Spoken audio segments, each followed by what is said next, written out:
Bienvenue si vous nous rejoignez sur New-World Info pour ce nouveau numéro de décryptage. La campagne pour le référendum constitutionnel en Guinée a démarré ce dimanche 31 août pour 2 semaines. Le vote est prévu pour le 21 septembre 2025. Cette campagne sert à informer les citoyens sur la nouvelle constitution proposée par le gouvernement de la transition. Mamadou Diouf, bonsoir et bienvenue. Merci. Bonsoir Charlotte. Dans quel contexte politique et institutionnel cette campagne référendaire s'inscrit-elle en Guinée? Mais cette campagne s'inscrit en principe dans l'ordre normal des choses, puisque quand on doit adopter une nouvelle constitution, la meilleure méthode consiste à aller interroger directement le peuple pour se prononcer sur la nouvelle constitution. Donc sur le principe, ça ne pose aucun problème. Là où ça pose problème, c'est que d'habitude, quand on veut mettre en place une constitution, ce n'est pas le référendum seulement. Avant d'arriver au texte lui-même, qui fait l'objet de propositions de la Constitution, il faut consulter différentes parties du peuple pour avoir déjà un texte qui est déjà l'expression du peuple, avant de le soumettre à un débat, avant de le mettre au référendum. Et quand on regarde de ce côté-là, il faut dire clairement que les choses sont venues du pouvoir en place, de sorte que l'opposition a très tôt contesté ce qui était en train d'être fait, puisque dans la forme, dans la manière, les règles n'ont pas été respectées du tout. L'autre élément, l'opposition considère que cette constitution, c'est en même temps la carte blanche qui va permettre au général de pouvoir être candidat. D'ailleurs, vous en avez même qui refusent de discuter du contenu de la constitution en disant que c'est un faux référendum. L'objectif, c'est de créer les conditions pour que Doumbouya puisse être candidat. Donc le débat, ce n'est pas le référendum. Mais c'est de dire clairement que Doumbouya ne peut pas être candidat. C'est lui-même qui s'était engagé à ne pas être candidat avec la charte. Les textes jugés taillés sur mesure pour, donc, comme vous le disiez, permettre à Mamadi Doumbouya de briguer un mandat présidentiel. Et quelles sont alors les principales innovations ou modifications apportées au texte et qui peut-être le diffèrent de l'ancien? La première chose, c'est que c'est dommage qu'on en soit encore à des constitutions taillées sur mesure. Parce que ce que ça signifie, c'est qu'au prochain changement de pouvoir en Guinée, il va falloir encore changer la constitution. Parce que le prochain président n'aura peut-être pas la taille du président actuel, il ne pourra pas porter le costume de la Constitution. Je crois qu'il faut qu'on sorte de cette façon ridicule de faire de nos constitutions des cahiers de brouillon qu'on peut changer à chaque fois, non pas pour enraciner davantage la démocratie, non pas pour l'intérêt du peuple, mais pour obtenir le pouvoir, pour conserver le pouvoir ou bien pour empêcher à quelqu'un d'être candidat. Je crois qu'on doit pouvoir tirer la leçon. On a vu tout ce que cela a créé comme problème dans beaucoup de pays africains. C'est dommage que la Guinée prenne ce chemin-là. Maintenant, il avait fait une promesse quand il parlait de constitution. J'ai retenu cette phrase parce qu'elle m'avait intéressé. Il avait dit une constitution qui nous ressemble et une constitution qui nous rassemble. Moi, j'aime bien le qui nous ressemble parce que beaucoup de gens nous le promettent, ces constitutions africaines. Je n'en ai pas encore vu. Et malheureusement, celui de la Guinée est une copie collée de l'ancienne constitution de la Guinée avec des modifications, tout simplement. Quand on regarde au niveau des modifications, vous avez la durée du mandat, qui pour moi est une modification qui n'est pas pertinente du tout. Qui passe de 5 à 7 ans, ça montre plutôt l'aspiration de quelqu'un à pouvoir faire 2 mandats et pendant les 2 mandats de pouvoir avoir 14 ans. Je ne vois pas aucune autre pertinence à ce niveau. Vous avez la création du Sénat, qui peut être considéré comme une nouveauté. Une Sénat peut être une chose intéressante dans un pays où les institutions sont respectées. Si je prends l'expérience de mon pays, on a créé, on a dissous, on a créé, on a dissous. Ça veut dire que ce que l'on fait avec la Constitution, c'est ce qu'on fait avec les institutions, parce que le Sénat, c'est une institution. Mais un bon Sénat, mais c'est une institution qui doit pouvoir permettre, quand un texte vient de l'Assemblée nationale et qu'on trouve que dans ce texte, il y a des problèmes, que le Sénat puisse remettre en cause plutôt le texte venant de l'Assemblée. Mais avant de parler de Sénat, est-ce que nos assemblées sont de véritables assemblées du peuple? Est-ce que les députés sont des députés du peuple, ou bien c'est des députés d'un parti, ou bien c'est les députés du président de la République? Mais là où on n'est pas encore en mesure d'avoir une Assemblée nationale en bonne et due forme, qui respecte les principes et les règles d'une assemblée démocratique, à quoi sert un Sénat? En plus, souvent on en profite parce que le président va nommer un tiers des membres placer des gens qui vont devenir des soutiens du président de la République, ça pose également problème. Il y a une autre nouveauté avec la Haute Cour de justice, qui pour moi est une très bonne chose, parce que, je le dis tout le temps, on n'a même pas besoin de Haute Cour de justice. Si le président de la République est le premier des citoyens, il devrait accepter d'être jugé là où les citoyens sont jugés. Il faut qu'on arrête de leur accorder cette juridiction de préférence qui rend compliquée la poursuite du président de la République. Parce que ça ne facilite pas. Ça rend extrêmement compliqué la poursuite du chef de l'État. Et c'est pourquoi beaucoup de nos chefs d'État, après leur mandat, échappent. Maintenant, avant de s'occuper de haute cour de justice, la justice tout court a des problèmes en Guinée. La simple justice a des problèmes. Avant qu'il n'arrive sous Alpha Condé, combien de manifestants ont été tués? Quand il est arrivé, combien de manifestants ont été tués? Les parents de ces gens-là réclament justice jusqu'à présent. Ils n'ont pas eu justice. Est-ce qu'on peut croire que la haute cour de justice fera son travail quand, entre guillemets, la basse cour de justice ne fait pas son travail? La campagne a débuté donc ce dimanche 30 août pour durer 2 semaines. Y a-t-il de réels enjeux? Il y a des enjeux. Le premier enjeu, ça va être la participation. Mais malheureusement, on nous a habitués à gonfler les taux de participation. Parce qu'il faut savoir d'abord combien de Guinéens se sont sentis concernés pour aller voter. Le deuxième enjeu, ça va être la Constitution sera votée à quel pourcentage? Vous avez déjà des Guinéens qui disent que ça sera à un pourcentage soviétique. Alors qu'on n'a même pas encore commencé à voter. Ça montre un peu dans quel contexte cela est en train d'être fait. Mais il y a un élément gênant ici.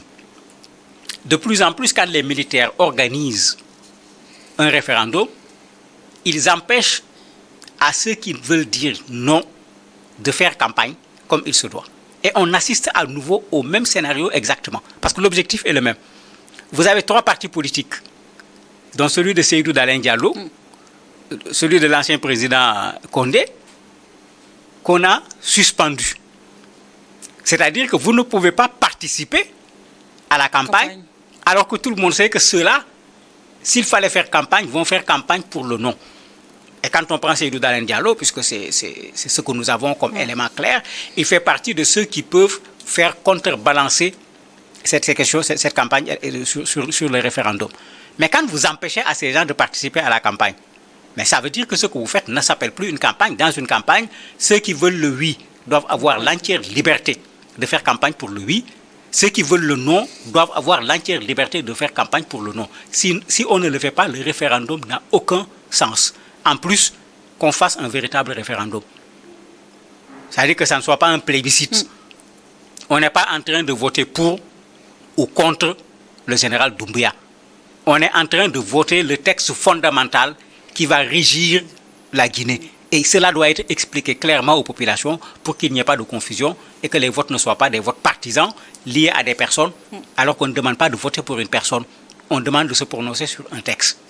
Et dans quelle mesure ce référendum peut-il contribuer à une sortie de la transition réussie pour la Guinée?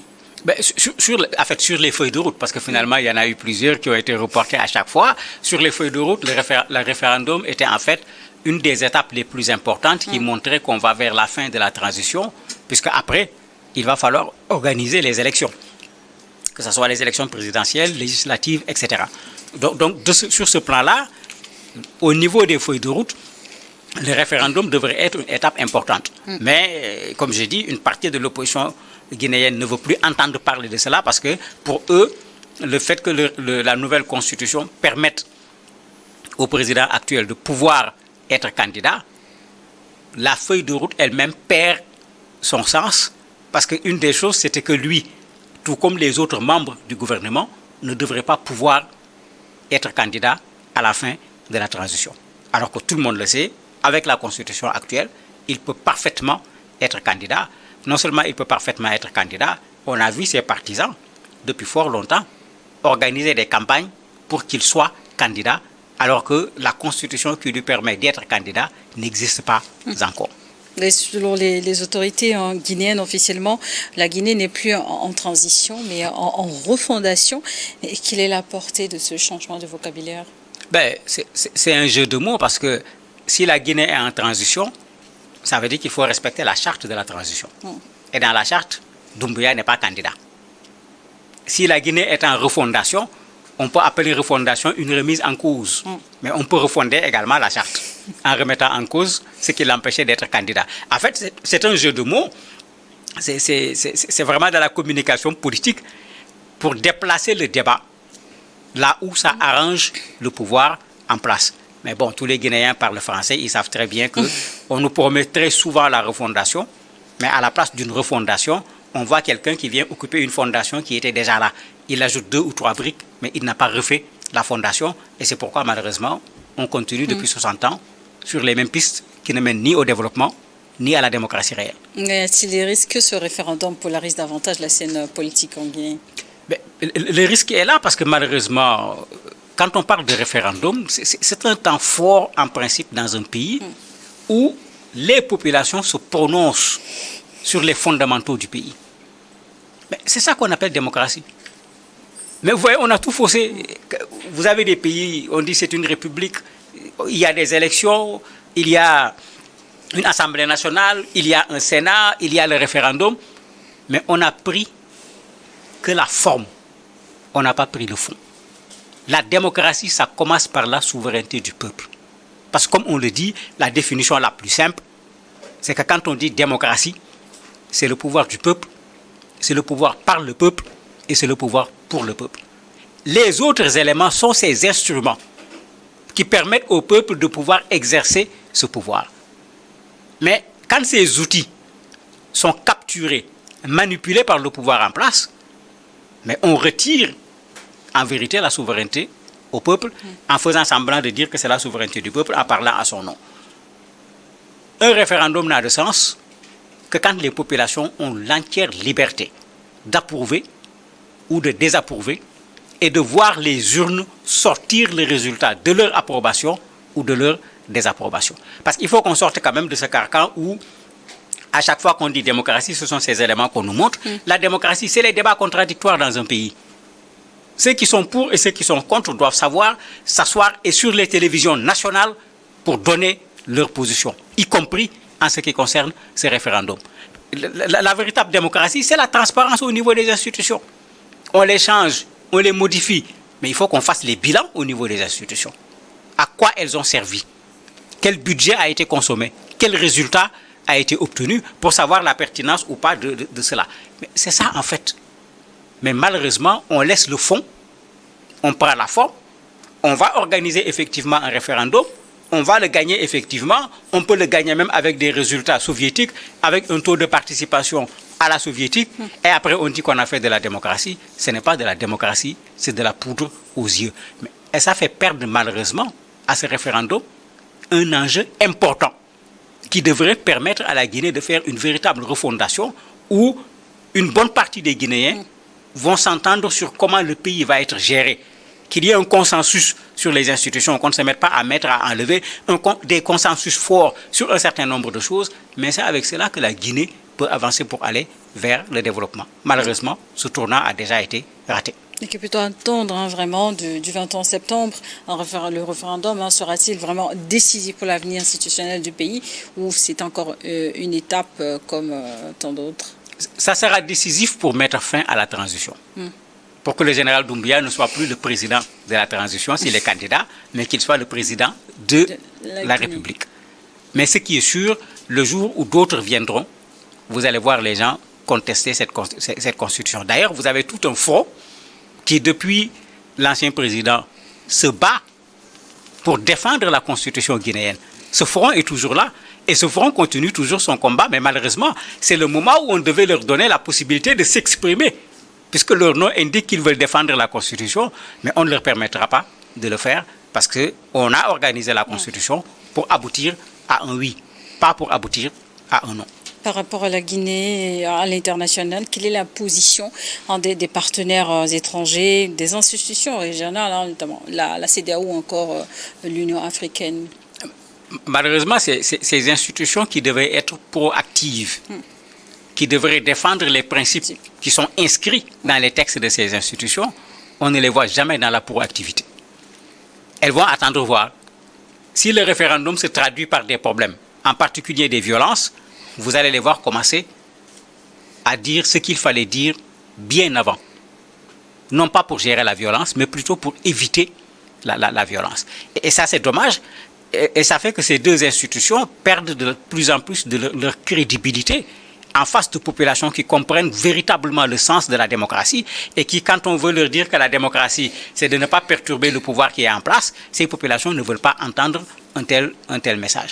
Malheureusement, c'est ça la situation actuelle, sans compter que, bon, c'est pas la Guinée seulement, il y a tellement de situations sur lesquelles on aurait bien voulu voir la CEDEAO, l'Union africaine, anticiper pour éviter des problèmes ou s'occuper de ces problèmes, parce qu'il y en a beaucoup actuellement sur le continent africain.